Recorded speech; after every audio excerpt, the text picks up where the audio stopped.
Okay, Eisense here again, part 2 with my father. We are talking about religion and what is basically world religions and things of that nature. The question that we wanted to ask is, what is the meaning, not the meaning of life, I'm sorry, but what happens after death? What is life after death, Dad? Well, this is a question that I think everybody who thinks will grapple with at some point, maybe many points throughout their life. And a lot of people struggle with this.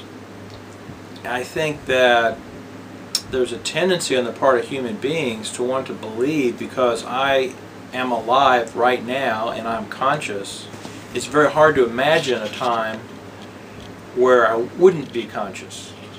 And so we tend to want to believe in our individual life after death. And because of this, we may construct a lot of stories about what happens after death.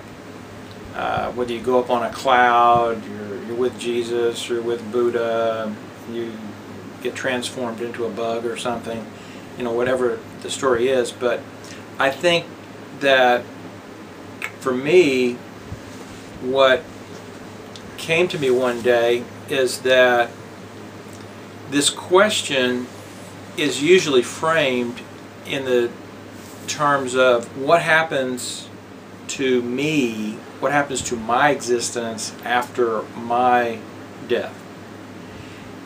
And I think there's a better way to frame that. What I mean by that is, let me just ask you a question. Do you think there is life after death? Yes, there is. Okay, and I would agree with you. And I would say, even if I do not exist after my death, Are other people alive? there are other people alive, right? So there's no doubt that after an individual person dies, there is life after death. It may not be your individual life. And so if you reframe the question to that way of thinking, then it's not so threatening. You can think, well, yeah, after I die, yeah, life didn't stop. What happens to your consciousness after you die? Well, now, if I tell you exactly what happens, I, could be as guilty as anybody of coming up with some story. But my personal view is that after I die, then I no longer as me exist. Okay? So that's actually what I believe. Now, there may be a little bit of time there where it takes the consciousness to go away, but that's personally what I believe. But I'm also a big believer in recycling. So there's this idea that energy is neither created nor destroyed. So if that's correct, then the energy that's within me, that is going to go somewhere. Maggots will consume my body. I might get burned up. Energy goes somewhere. So the other thing that I realized, I came across some teachings in Buddhism, and I was really kind of amazed, I guess not so amazed, but kind of amused by the fact that I was coming up with some of these conclusions, and found that in Buddhism they dealt with this a long time ago. And they have this concept of there is no Atman. Atman means independent existence. And what they see is that everything is related. Everything is connected. And I do not have an independent existence, nor do you, nor does that chair, nor does the camera. In other words, we're composed of many different things. And let me just ask this question of anybody who thinks they have an independent existence. I would just ask you to stop breathing for about 10 minutes. Now, if you have an independent existence, you will be able to exist without air for 10 minutes. However, I don't think too many people can do that. And if you can do that, just try it for an hour. Okay? The point is that the thing is, because we have an ego, because our ego exists, I think, because as not an independent existing entity, but as whatever we call ourselves, let's say just a person, because I exist, that if I do not care about myself, if I have no ego, no identity, then I might as well just shoot myself, or I won't eat, whatever. So ego serves a purpose, and every living thing, I believe, has some amount of ego. Think about a roach going across the floor. You try to, when you walk into the room, the roach sees you, the roach tries to get away, the roach is interested in existing.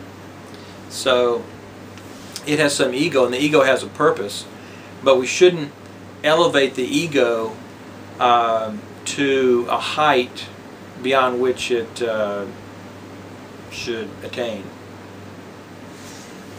Tell me more about life after death, because a lot of people, especially the Catholics, believe that there is heaven and there's the hell and there are demons and there are Satan and there are forces working against them, and a lot of people say they struggle with their demons. What to you is a demon and what to you is an angel? Well, the interesting question, do angels exist? And I would say absolutely angels exist. Do angels exist all around us? Okay?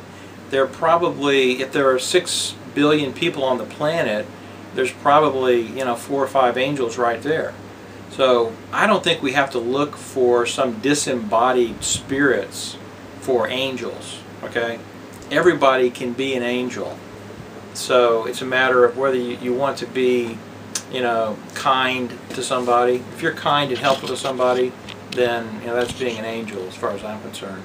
As far as demons or devils, what people often do is, because they don't want to think of themselves as being evil, they may project that something outside of themselves is causing them to do certain things. So I would say just be responsible for what you are, what you do. Don't think that you're being controlled by a devil or some force outside of you, because you're not.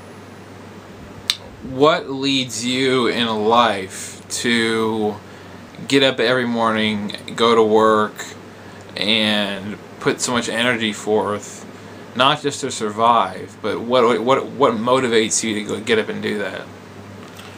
Well, I have thought about that, and I think that first off, it's innate within people, as I talked about before, to want to maintain your existence. So that it is innate. But beyond that, I think that there's something about just being alive. There's the experience of being alive, and it has so many dimensions to it. And in order to be able to explore those different dimensions, then you need to exist. I need to have some source of energy coming into my body to sustain myself. So there are many ways I could get that energy. I could steal from people, I could create things, I could have a business, I could go work for somebody else, I could just have money that I got from some source, maybe I inherited it. There are many ways to have this energy, but the other thing I would say is that in the struggle to survive, you are exercising your mind. You are learning things. You're making connections with other people.